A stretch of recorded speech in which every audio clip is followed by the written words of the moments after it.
The morning sun cast long shadows across the concrete courtyard of Bravo Station, one of the most challenging military outposts on the frontier. Sergeant Mike Reynolds stood with his squad, watching as a transport vehicle approached through the dusty terrain. The men around him chuckled and exchanged knowing looks as they prepared to meet their newest team member.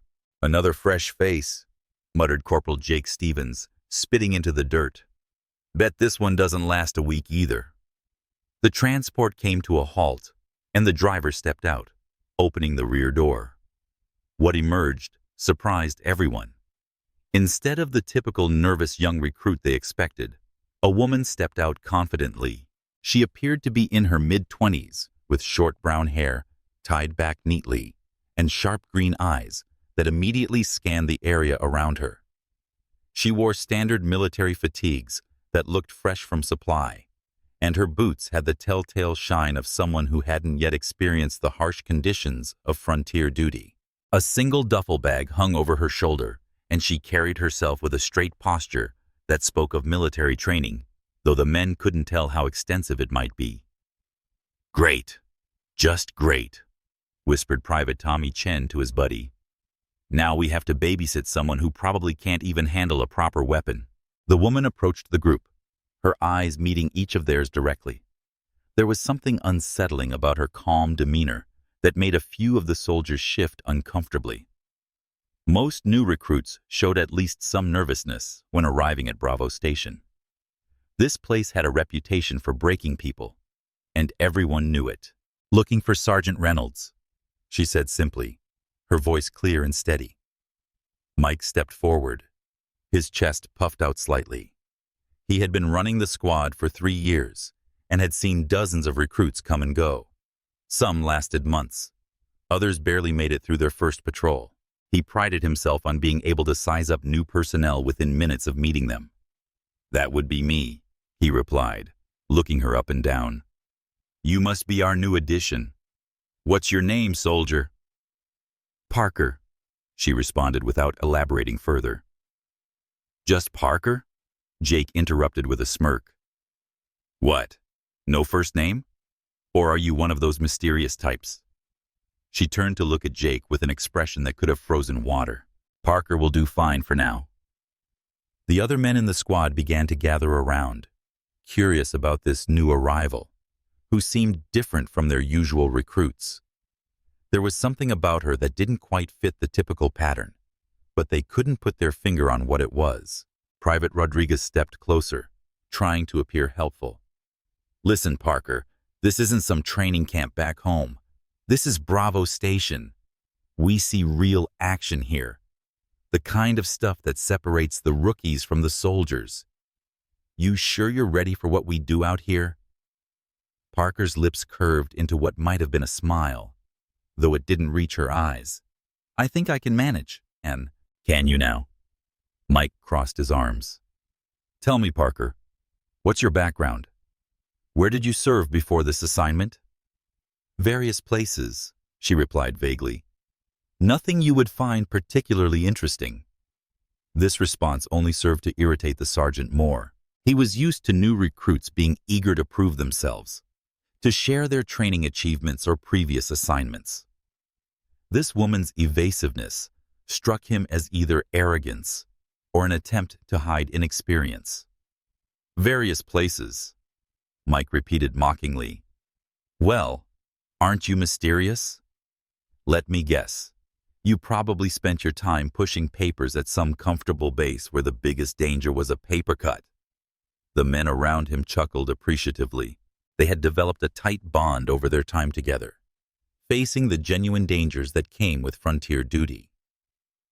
New arrivals who seemed to put on airs always rubbed them the wrong way. "Something like that," Parker agreed, which only increased their skepticism. Tommy couldn't resist adding his own comment. "I bet she's never even seen real combat. Probably thinks this is going to be like the training simulations." "Oh, this should be entertaining," Jake added. "Wait until she faces her first real patrol. I give her 2 days before she's crying to be transferred somewhere safe." Parker listened to their comments without showing any reaction. She simply stood there, taking in everything around her. Her eyes moved methodically across the base layout, noting defensive positions, equipment storage areas, and the general state of readiness among the personnel. "Where did you complete your basic training?" Rodriguez asked, genuinely curious despite his earlier comments. "The usual places," Parker answered, with the same vague tone that was beginning to annoy everyone present. Mike decided he had heard enough non-answers. "Look, Parker, I don't know what kind of game you think you're playing, but around here, we work as a team. That means no secrets, no mystery acts, and definitely no attitudes. You're going to need to prove yourself just like everyone else did." "I understand completely," Parker replied calmly. "Good, because tomorrow morning you're going out on patrol with us. We'll see exactly what kind of soldier you really are when the pressure is on. This isn't some safe training exercise where you get multiple chances to get things right." The other soldiers nodded in agreement. They had all been through the same process when they first arrived. Bravo Station had a way of revealing people's true capabilities very quickly. The frontier didn't offer second chances to those who couldn't handle the reality of military life in dangerous territory. "I'm looking forward to it," Parker said, and for the first time, her smile seemed genuine. This confident response caught Mike off guard slightly, but he quickly recovered his composure. "We'll see about that. Rodriguez, show her to the barracks and get her settled. Make sure she understands the basic protocols and schedules." As Rodriguez led Parker away toward the living quarters, the remaining soldiers continued their discussion. "There's something off about her," Jake observed. "She's too calm, too confident. New recruits are supposed to be nervous."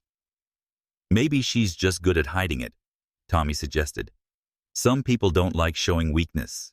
Or maybe she's one of those overconfident types who thinks military life is going to be easy," Mike concluded. "Either way, tomorrow's patrol will show us exactly what we're dealing with. The frontier has a way of humbling people real quick." None of them had any idea how wrong their assumptions would prove to be. The next morning arrived with the harsh brightness that always marked frontier dawns. Parker was already awake and dressed when Rodriguez came to collect her for the patrol briefing. She had spent the night listening to the sounds of the base, familiarizing herself with the rhythm of the guard changes and the general security protocols. In the briefing room, Mike stood before a tactical map showing their planned route for the day.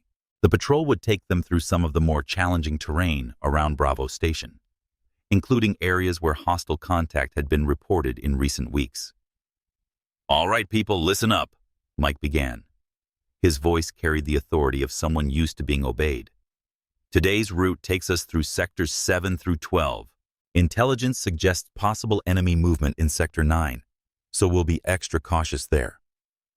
Parker studied the map carefully, noting several aspects of the planned route that seemed less than optimal. She noticed potential choke points, areas with poor visibility, and positions that could easily become tactical disadvantages if they encountered hostile forces. "Questions?" Mike asked, looking directly at Parker. She raised her hand slightly. "The approach to Sector 9 seems vulnerable. Wouldn't it be better to take the elevated path through Sector 8 first, then approach from the north?" The room fell silent. Mike's face showed clear irritation at having his route planning questioned by someone who had been at the base for less than 24 hours. "I've been planning patrols for 3 years," Mike replied tersely. "I think I know what I'm doing. Your job is to follow orders, not second-guess experienced personnel." "Of course," Parker replied simply, though her expression suggested she wasn't entirely convinced. Jake leaned over to whisper to Tommy, "Here we go. The new girl thinks she knows better than the sergeant already." Within an hour, the patrol squad was moving out across the rough terrain. Parker had been assigned to march in the middle of the formation, a position typically reserved for newer personnel where they could be closely monitored. She carried standard equipment and moved with a fluid efficiency that surprised some of the soldiers. She keeps up pretty well, Rodriguez admitted quietly to Tommy as they navigated a particularly rocky slope. Don't get too impressed yet, Tommy replied. Moving across open ground is the easy part. Wait until we hit real trouble. As they approached Sector 9, the tension in the group increased noticeably. This area had seen several skirmishes in recent months, and everyone knew to expect potential contact with hostile forces. Mike signaled for the squad to spread out and advance more cautiously. Parker found herself thinking about the route they had taken. Her earlier suggestion would have given them better visibility of the area they were now entering, but she kept her observations to herself. The terrain ahead showed exactly the kind of potential problem she had anticipated. Suddenly, Jake, who was on point position, held up his hand in the signal for immediate halt. Through his binoculars, he had spotted movement in the distance. The squad quickly took cover behind available rocks and vegetation. Contact, Jake whispered into his radio. Multiple hostiles approximately 400 meters northeast. Mike crawled forward to assess the situation himself. Through his own binoculars, he could see at least 6 armed individuals moving through the valley below their position. They appeared to be conducting their own patrol or possibly setting up an ambush.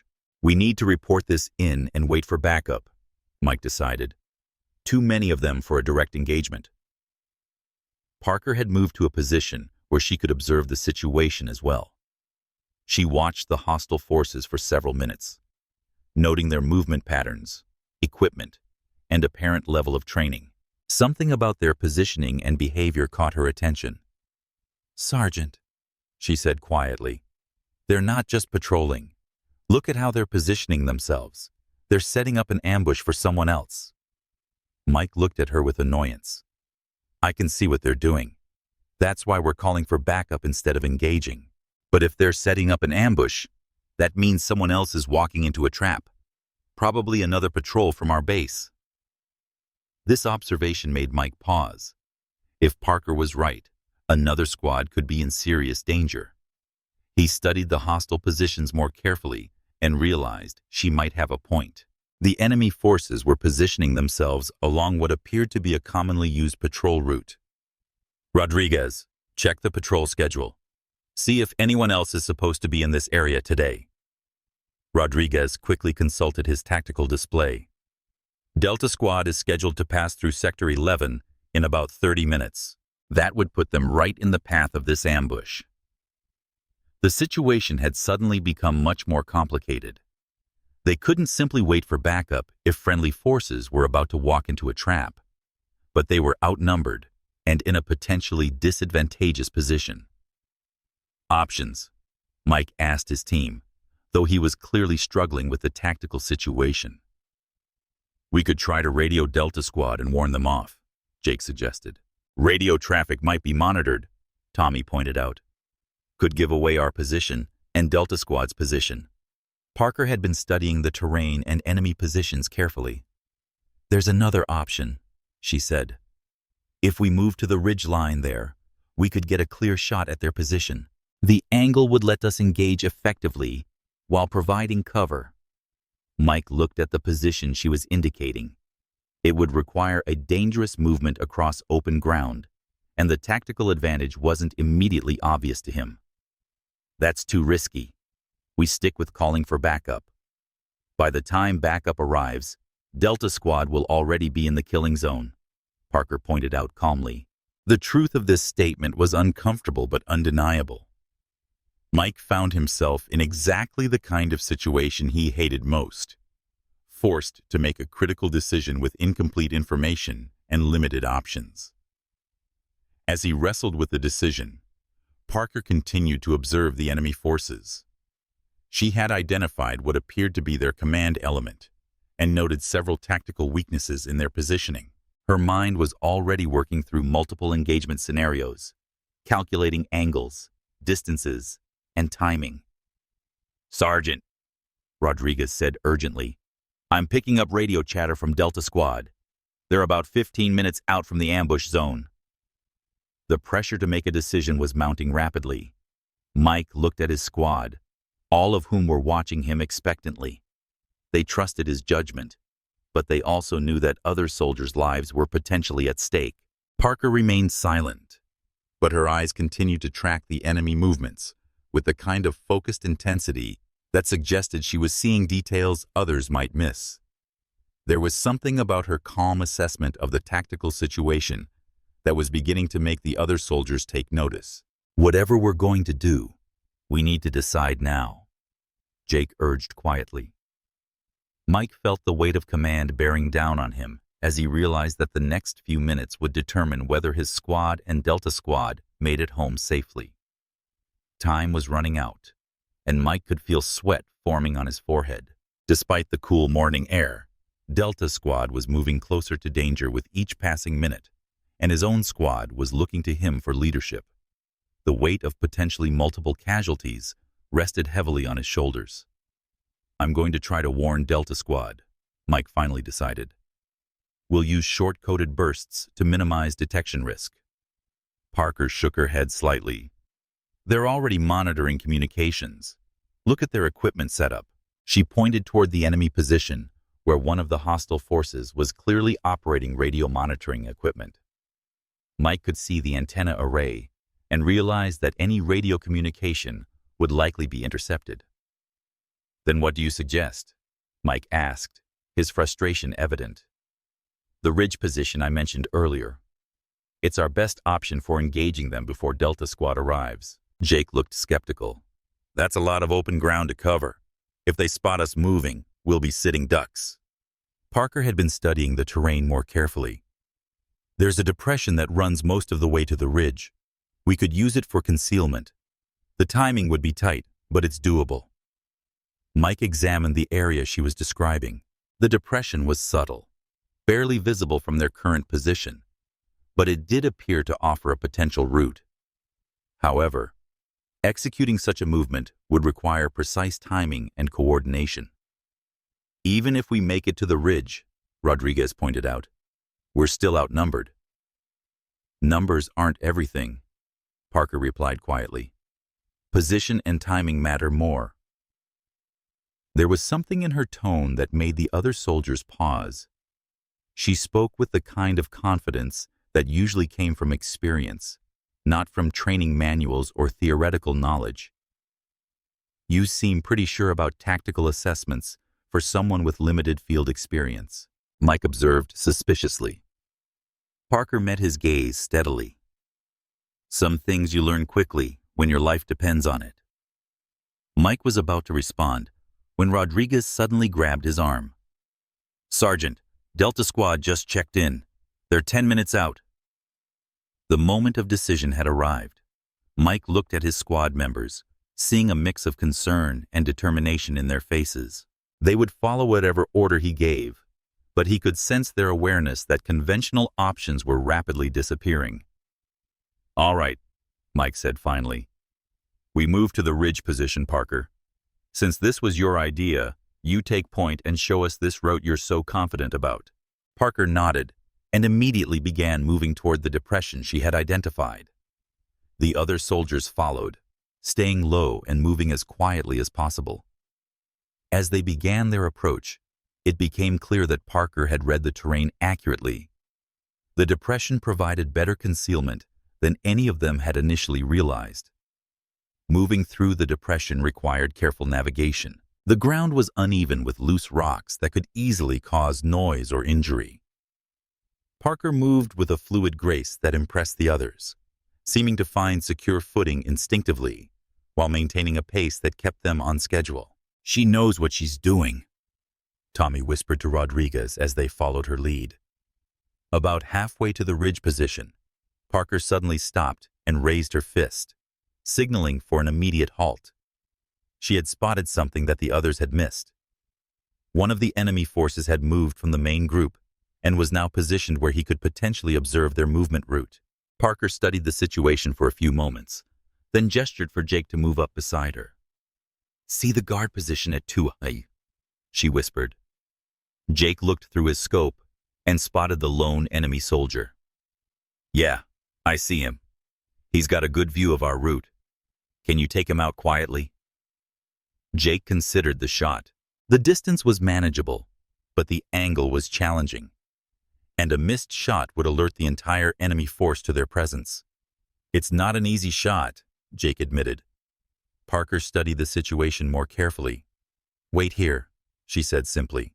Before anyone could object, she had slipped out of the depression and was moving across the terrain using cover that the others hadn't even noticed. Her movement was so smooth and silent that she seemed to disappear into the landscape. Where did she go? Rodriguez asked in amazement. Mike watched through his binoculars, trying to track Parker's progress. She was using every bit of available concealment, moving during moments when the guard was looking in other directions, and generally demonstrating a level of fieldcraft that none of them had expected. Within minutes, they saw the guard's head snap back suddenly, then slump forward. Parker had somehow reached his position and neutralized him without alerting the other enemy forces. She signaled back to the squad that the route was clear. How did she do that? Tommy asked in disbelief. Training? Mike replied, though his tone suggested he was beginning to suspect that Parker's background might be more extensive than she had indicated. The squad resumed their movement toward the ridge position, now with even greater respect for Parker's tactical abilities. When they reached their intended position, they found that it offered exactly the advantages she had predicted. They had clear lines of sight to the enemy ambush positions while remaining concealed themselves. Parker immediately began identifying priority targets. Command element is in the center position, communications gears there. She pointed to specific locations. If we neutralize those first, we can disrupt their coordination. Mike found himself following her tactical assessment despite his earlier skepticism. Her identification of key targets showed a level of battlefield analysis that typically came from significant combat experience. Delta Squad is about 5 minutes out, Rodriguez reported quietly. The timing was perfect, but the execution would need to be flawless. They had one opportunity to prevent the ambush and protect their fellow soldiers. Failure would likely result in casualties for both Delta Squad and their own team. On my mark, Mike said, preparing to give the engagement order. Parker had already selected her targets and was adjusting her weapon accordingly. The other soldiers noticed that she handled her equipment with a familiarity that suggested extensive field use, not the hesitancy typically shown by newer personnel. As Delta Squad's radio chatter indicated they were approaching the danger zone, Mike realized that the next few seconds would determine the outcome of the entire situation. Everything depended on their ability to execute Parker's tactical plan effectively. Engage, Mike whispered into his radio. The coordinated fire from the ridge position was devastating. Parker's shots were precise and methodical, taking out the command element and communications operator exactly as she had planned. Jake and Rodriguez focused on the flanking positions, while Tommy provided covering fire for any enemy personnel who tried to retreat. The engagement lasted less than 30 seconds. When the firing stopped, the ambush site was silent, except for the distant sound of Delta Squad's approach. The enemy forces had been completely neutralized before they could mount any effective response or warn other hostile units in the area. Clear, Jake reported after scanning the area through his scope.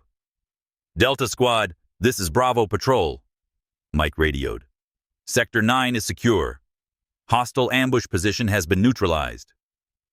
Copy that, Bravo Patrol. Thanks for the heads up. We didn't detect any threats on our approach. Mike looked at his squad members, all of whom were staring at Parker with new respect. Her tactical planning had been flawless, and her execution during the engagement had been that of a seasoned combat veteran, not a new recruit.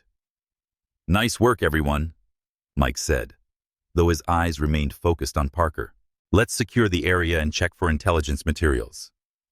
As they moved down to examine the former ambush site, Parker systematically checked each enemy position with professional efficiency. She located maps, communication equipment, and documents that would likely provide valuable intelligence about hostile operations in the region. Parker, Mike called out. Where exactly did you serve before this assignment? She looked up from the communication equipment she was examining. Various special operations units. Nothing that would be familiar to most regular forces. Jake whistled softly. Special operations? That explains a lot. Why didn't you mention this yesterday? Rodriguez asked. Parker shrugged.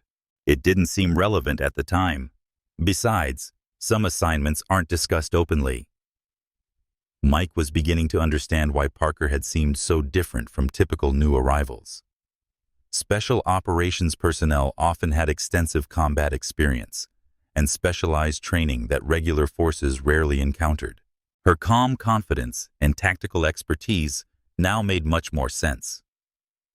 How long were you in special ops? Tommy asked, clearly impressed.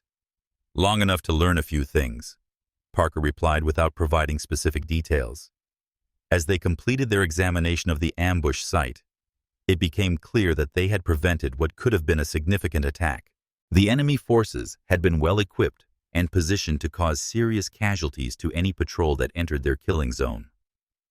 This intelligence is going to be valuable, Mike observed, looking at the documents Parker had collected.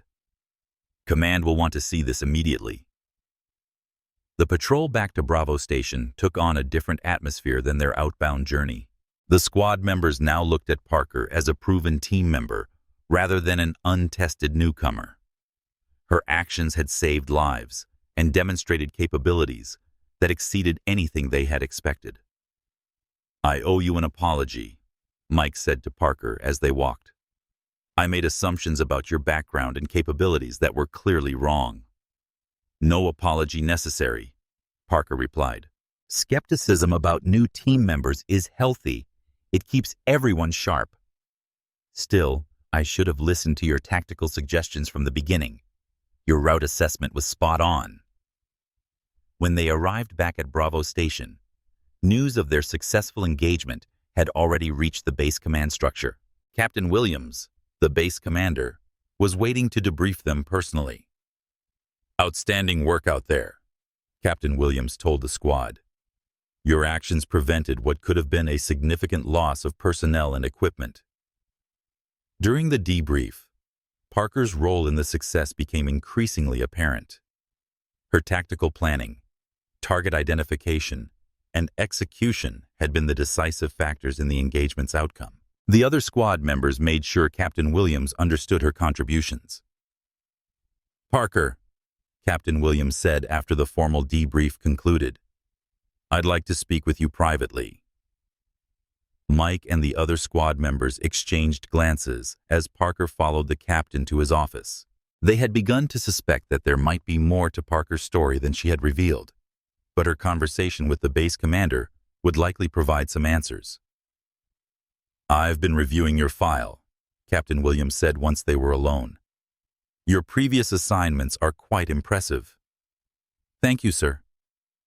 I'm curious why someone with your background and experience requested assignment to a frontier outpost like Bravo Station. Most personnel with your qualifications are assigned to more strategic positions.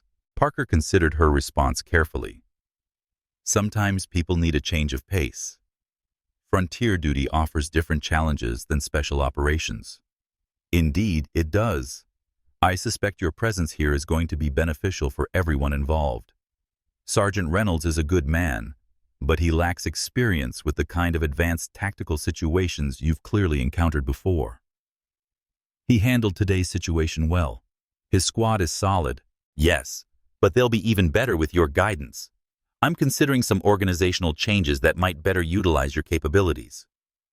Parker nodded, but didn't comment on what those changes might involve. She had come to Bravo Station for reasons she hadn't fully shared with anyone, and she wasn't sure how much of her background she was ready to reveal.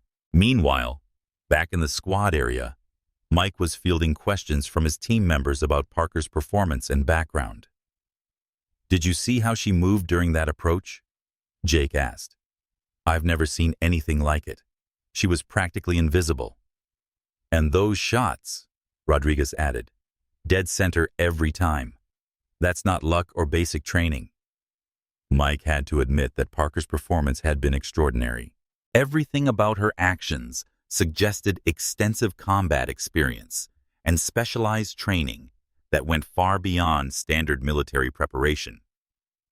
"I think we might have misjudged our new team member pretty seriously," Mike concluded.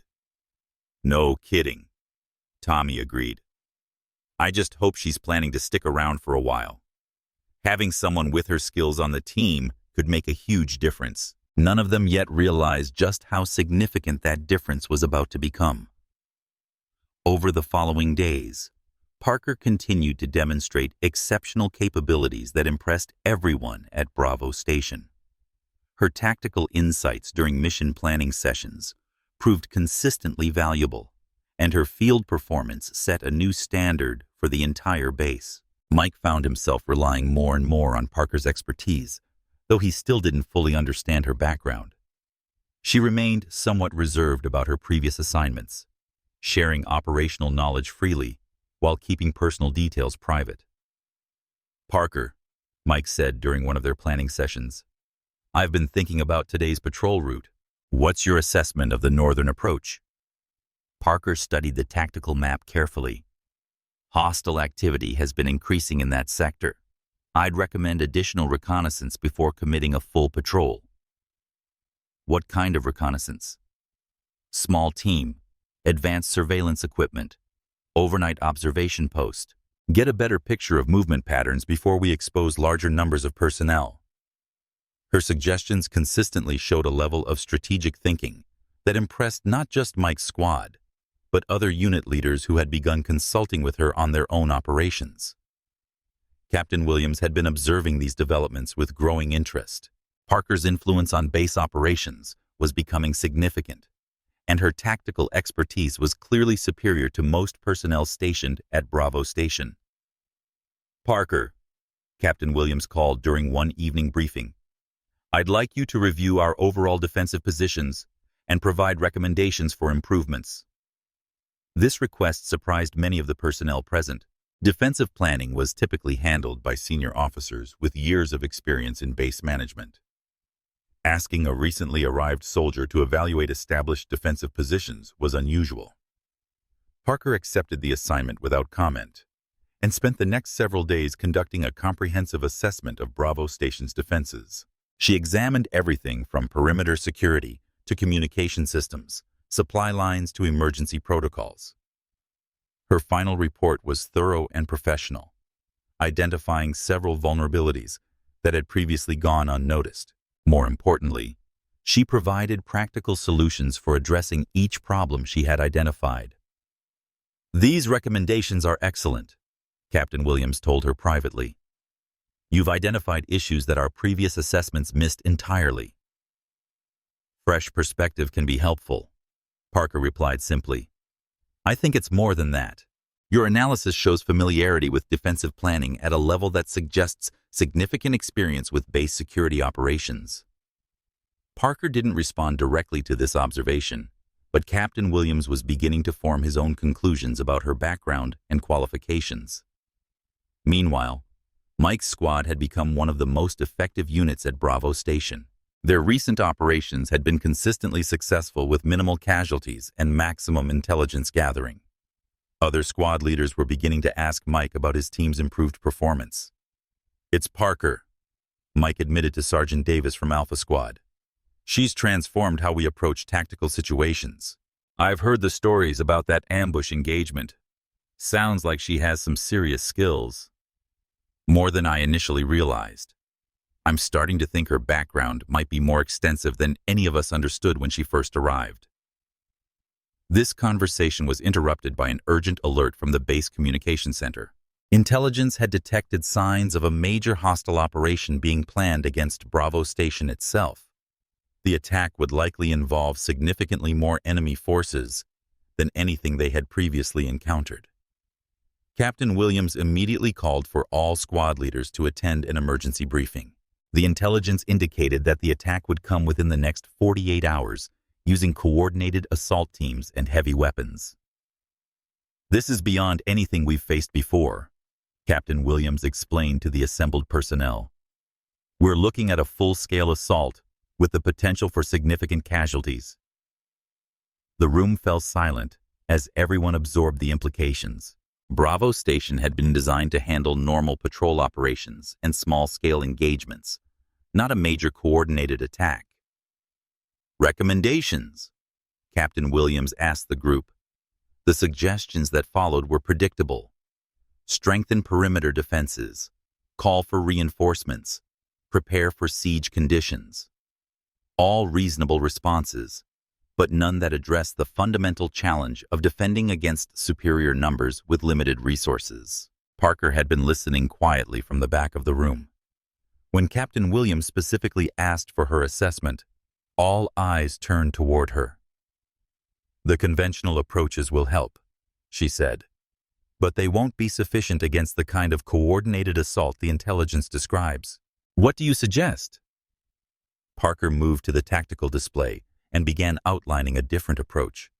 Instead of purely defensive measures, she proposed a combination of preemptive strikes, tactical deception, and strategic positioning that would disrupt the enemy attack before it could fully develop. "The key is to prevent them from achieving coordination," she explained. "If we can force them to engage on our terms rather than theirs, we can overcome the numerical disadvantage." Her plan was complex and risky, requiring precise timing and flawless execution, but it also offered the best chance of protecting Bravo Station and its personnel against overwhelming odds. "This level of operational planning," Captain Williams observed, "requires expertise that goes beyond standard tactical training." Parker met his gaze steadily. "Some situations require unconventional solutions." "Indeed they do. I'm authorizing implementation of your plan, with you serving as tactical coordinator for the defensive operation." This announcement surprised everyone in the room. Tactical coordination for base defense was typically handled by the most senior officers available. Assigning this responsibility to someone who had been at the base for less than a week was unprecedented. "Sir," Mike interjected, "are you sure about this decision?" Captain Williams looked around the room at his assembled personnel. "Parker's tactical assessments have been consistently superior to anything else we've seen. Her defensive recommendations identified vulnerabilities we had missed, and her operational plan offers our best chance of success against this threat." The other squad leaders exchanged uncertain glances. They respected Parker's abilities, but coordinating a major defensive operation required experience and authority that seemed beyond what any recent arrival should possess. "Questions about the plan?" Captain Williams asked. Parker began explaining the details of her proposed defensive strategy, demonstrating a level of operational knowledge that gradually convinced even the skeptical personnel that she knew exactly what she was doing. As the briefing continued, it became increasingly clear that Parker's background and experience were far more extensive than anyone had initially suspected. Her confidence in handling such a complex tactical situation suggested capabilities that went well beyond normal military training. The implementation of Parker's defensive plan began immediately. Every soldier at Bravo Station worked through the night, preparing positions, organizing equipment, and coordinating communication systems according to her detailed specifications. Mike found himself marveling at the complexity and sophistication of the tactical arrangement Parker had designed. Each element served multiple purposes with backup plans and contingency options built into every aspect of the defense. "I've never seen anything like this," Jake commented as they prepared their assigned position. "It's like she's planned for every possible scenario." "More than that," Rodriguez added, "she's created opportunities to turn their attack into our advantage." As dawn approached, the final preparations were completed. Bravo Station looked much the same from the outside, but Parker's defensive modifications had transformed it into a sophisticated tactical trap that would channel attacking forces into predetermined killing zones. "All units, report readiness." Parker's voice came through the communication system. The responses from each position confirmed that every element of the defense was in place and ready. Parker's coordination had been flawless, transforming a collection of individual soldiers into a unified defensive machine. At 800 hours, perimeter sensors detected the approach of hostile forces. The attack was beginning exactly as intelligence had predicted, with multiple assault teams approaching from different directions in a coordinated pattern. "Contact, multiple directions," came the first report. "Large numbers, heavy weapons just as briefed." Parker's voice remained calm and controlled as she began coordinating the defensive response. Phase 1. Initiate on my mark.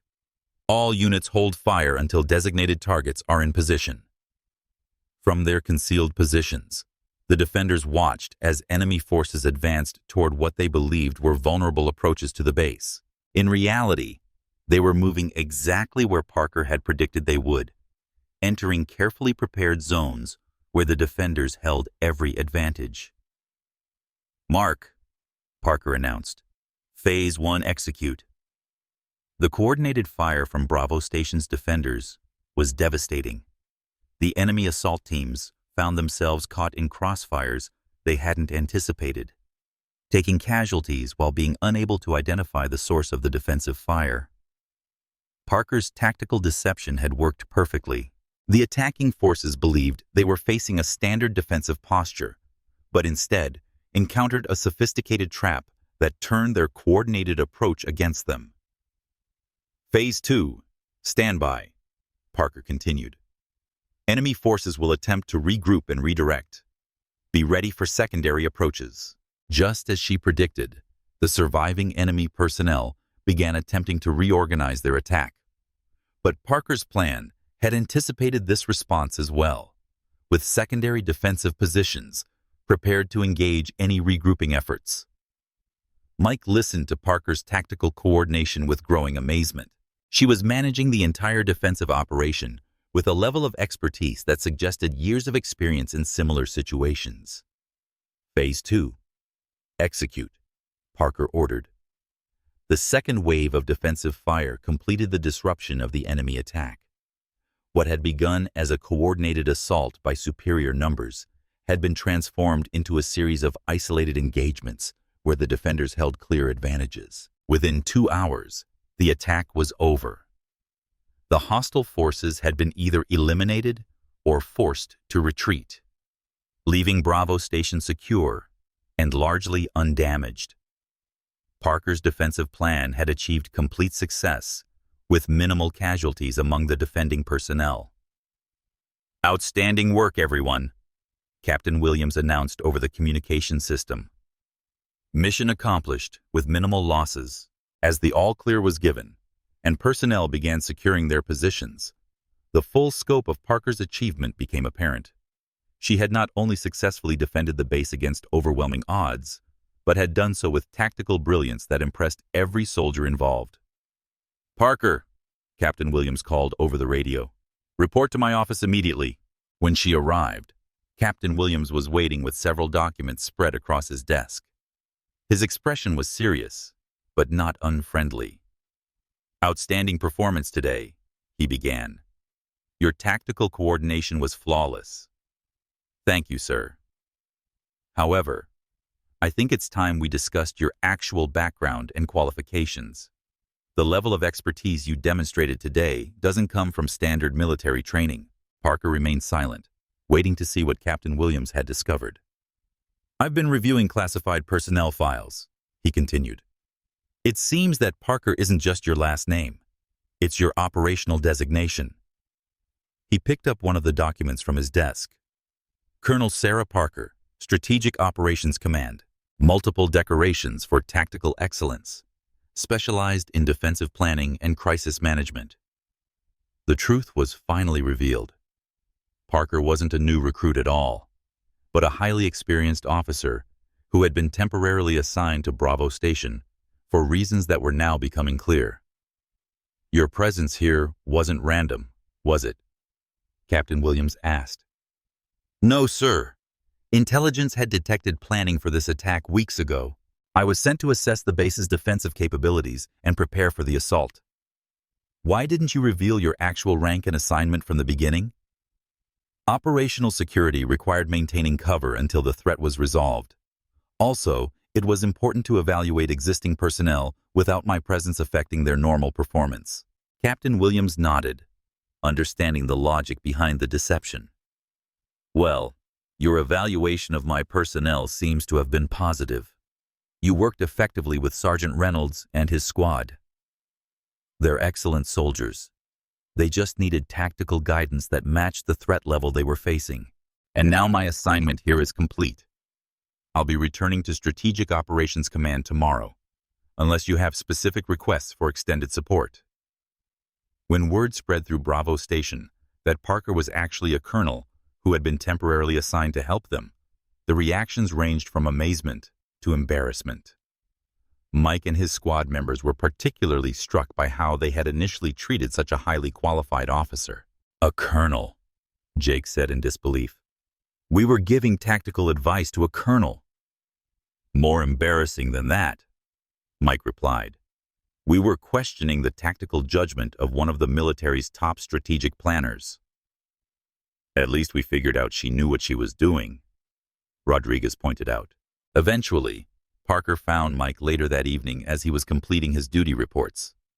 No hard feelings about the initial reception, she said. Skepticism about new team members is exactly what I would expect from a good unit. Still, I should have recognized your expertise sooner. My job was to blend in and assess the situation without affecting normal operations. You reacted exactly as you should have to what appeared to be a new recruit with an attitude. Mike smiled at this assessment. Will you be staying in touch? The squad could benefit from your guidance on future operations. Strategic Operations Command will be available for consultation if serious tactical situations arise, but your team has proven they can handle normal frontier operations effectively. As Parker prepared to leave Bravo Station the next morning, she was approached by many of the personnel who wanted to thank her for her service and expressed their admiration for her tactical expertise. The experience had taught everyone valuable lessons about assumptions, expertise, and the importance of keeping an open mind about new team members. What had begun as mockery of a new recruit had ended with profound respect for one of the military's most capable officers. Mike watched as Parker's transport departed, taking with it someone who had transformed not just their tactical capabilities, but their understanding of leadership and professional excellence.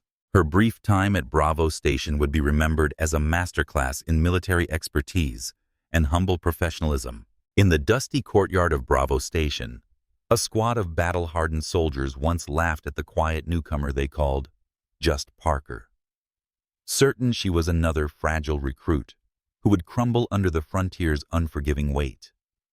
Yet in the span of a single dawn, she turned their mockery into awe, guiding them through an ambush, dismantling an enemy trap, and later orchestrating the flawless defense of an entire base, all while hiding the fact that she was Colonel Sarah Parker, a decorated strategist sent undercover. The real victory was not the silenced rifles or the saved lives. It was the mirror she held up to every soldier's heart. Pride blinded them to potential. Fear of the unknown made them quick to judge, and only humility, forced by her quiet excellence, taught them to see. In our own lives, we meet Parkers every day. The soft-spoken colleague dismissed as inexperienced, the stranger whose calm hides oceans of wisdom, the child whose questions we brush aside. The lesson burns like frontier sun. Never let first impressions chain your respect. True strength often arrives in unmarked boots, speaking in measured words, waiting for the moment you choose to listen.